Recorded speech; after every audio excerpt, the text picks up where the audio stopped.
রাগে অনুরাগে কেউ মনে মনে করছে তাজমহল। হ্যালো গাইস, তো সবাই কেমন আছো? আশা করি সবাই খুব ভালো আছো। তোমাদের আশীর্বাদ আর ভালোবাসায় আমিও খুব ভালো আছি। হ্যাঁ, আজকে চলে এলাম নতুন একটা ব্লগ নিয়ে। আজকে আমি চলে যাচ্ছি আমার মামা বাড়ি। এখানে বোনের বার্থডে আছে, সেই জন্য।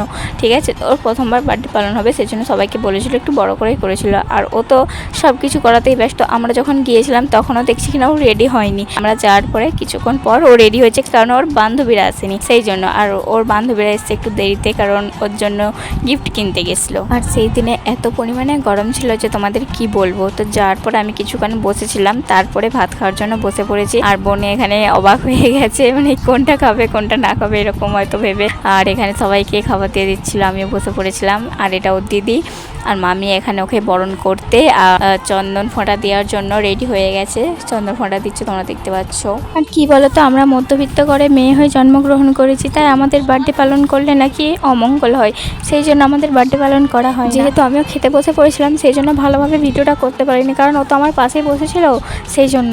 তো আমার এক হাতে ভাত ছিল আর এক হাতে ফোন ছিল, তো সবজি হয়ে গেছিলো, হাতটা কীভাবে দু হাতে ভিডিও করতাম। তারপরে বোন সবাইকে চলে গেছিলো প্রণাম করতে, তো সেই জন্য এক হাতে ভিডিও করেছি, হয়তো ভালোভাবে ভিডিওটা হয়নি, যা হয়েছে হয়েছে। ঠিক আছে, চলো পরে তোমাদের ভালোভাবে আমার নাই দেবো কোনো একটা ভিডিও। তারপরে বিকেলবেলা বেরিয়ে পড়েছিলাম সেপার যাওয়ার জন্য আর ঘাটাল যাওয়ার জন্য। ঘাটাল থেকে কিছু জিনিস কিনে আনার পরে এই যে এখানে দেখো বেলুন ফুলানো হচ্ছে। ঠিক আছে, তো বেলুন ফুলানোর পরে একটা একটা করে আমরা ফুলাচ্ছিলাম, আর একটা একটা করে কোন দিক দিয়ে ফেটে যাচ্ছিলো তার কোনো ঠিক ঠিকানা ছিল না।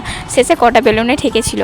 হ্যাঁ, তারপরে এখানে কেক কাটার জন্য বোন রেডি হয়ে গেছে। আর আমি বোনকে বলছি, তোরই জন্মদিন আর তুই প্রদীপ জ্বালাচ্ছিস, অন্য কেউ জ্বালিয়ে দিলে হতো। বোন বলছে কোনো ব্যাপার নয়, আমি জ্বালিয়ে নেবো। আর ওটা প্রদীপ না, মোমবাতি। আর স্প্রেটা আমার ফোনে টোনে চারদিকে দিয়ে দিয়েছিলো, সেই জন্য ক্যামেরা একটুখানি বন্ধ করে দিয়েছিলাম। তো তারপরে দেখো কেউ কাউকে জ্বালেনি, মানে সবাই সবাইকে মাখিয়েছে সেই দিনে। প্রথমে ভাবলাম ওরা দিদি বোনে হয়তো মাখবে, তারপরে না, আমাকেও এসে এমন দিয়েছে, মুখেতে পুরো চারদিক ভর্তি করে দিয়েছে। আর ভাইকে দেখো, ভাইকে এমন দিয়েছে, তার মুখ পুরো সাদা হয়ে গেছে। ঠিক আছে, তো কী বলবো, এত মজা হচ্ছিলো যে কী বলবো, আর কিছু বলার নেই। আর এখানে এই বাচ্চা ছেলেটা শুধু কেঁদেই যাচ্ছে আর কেঁদেই যাচ্ছে। তারপরে দেখো দিদিকেও এত পরিমাণে মাখিয়েছে যে কী বলবো, সবাইকে মাখানো হয়েছে, কেউ বাদ যায়নি মোটামুটি। আর আমার অবস্থা কী করেছে দেখো, দাঁড়িয়েছিলাম, পিছন থেকে এসে এত পরিমাণে দিয়েছে, তার কোনো ঠিক নেই।